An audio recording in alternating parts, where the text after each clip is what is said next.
Hello Neymar, তোমার শরীরের কি খবর? তোমাকে আমার দরকার। দ্রুতই তুমি জাতীয় দলে ব্যাক করছো। ওপাশ থেকে নেইমারের উত্তর, ওকে বস।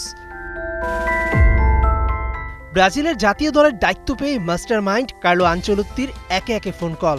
নেইমারের পর স্মরণ করলেন ক্যাসিমিরো, অ্যান্থনিকেও। এবারের মিশনটা যে 5 বারের বিশ্ব চ্যাম্পিয়নদের পুরনো ঐতিহ্যে ফেরানোয় অহমে ঘা লেগেছে। পারফরমেন্সের যে অবস্থা, এই দলটা 2026 ফিফা বিশ্বকাপে উঠতে পারবে কিনা সেটাই এখন বড় প্রশ্ন। ব্রাজিলের এমন অবস্থা শেষ কে দেখেছে কবে? নিজেকে প্রমাণ করার এটাই যে শ্রেষ্ঠ সময়। ঘষে মেজে মরা দলকে কার্লো আনচেলত্তি জীবিত করেছেন যে বহুবার। আনচেলত্তি বুঝেছেন, ব্রাজিলের হয়ে হাইয়েস্ট স্কোরার নেইমারকে ছাড়া এই পুলসিরাত পাড়ি দেওয়া যাবে না।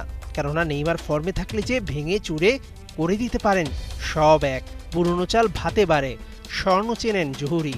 তাই তো 2023 সালের পর আবারও জাতীয় দলে ফেরাচ্ছেন ম্যানচেস্টার ইউনাইটেডের অভিজ্ঞ মিডফিল্ডার ক্যাসিমিরোকে। মজার বিষয়, ভিনিসিয়াস জুনিয়র, অ্যান্ড্রিক মিলিতাও, রদ্রিরা তো এতদিন রিয়াল মাদ্রিদে আনচেলত্তির ক্লাসেই ছাত্র ছিলেন। তাই ওস্তাদের চাওয়া বুঝতে দেরি হবে না শিষ্যদের। সঙ্গে নেইমারের ডেডলি কম্বিনেশন যোগ হলে এই ব্রাজিল হবে আগুন। Make proud Brazil again. Brazil football কনফেডারেশনও লেগেছে উঠে পড়ে, টাকার বস্তা নিয়ে নেমেছে। এই হাই প্রোফাইল কোচকে এখন কাজে লাগাতে না পারলে তো কখন? সাম্প্রতিক সময়ে ব্রাজিলের কোচের মিউজিক্যাল চেয়ারে বসেছে অনেকেই, কিন্তু কেউই এক সুতোয় পুরো দলকে গাঁথতে পারেননি। আনচেলত্তি কি পারবেন হেক্সা মিশন ফুলফিল করতে? উত্তর বলে দিবে সময়।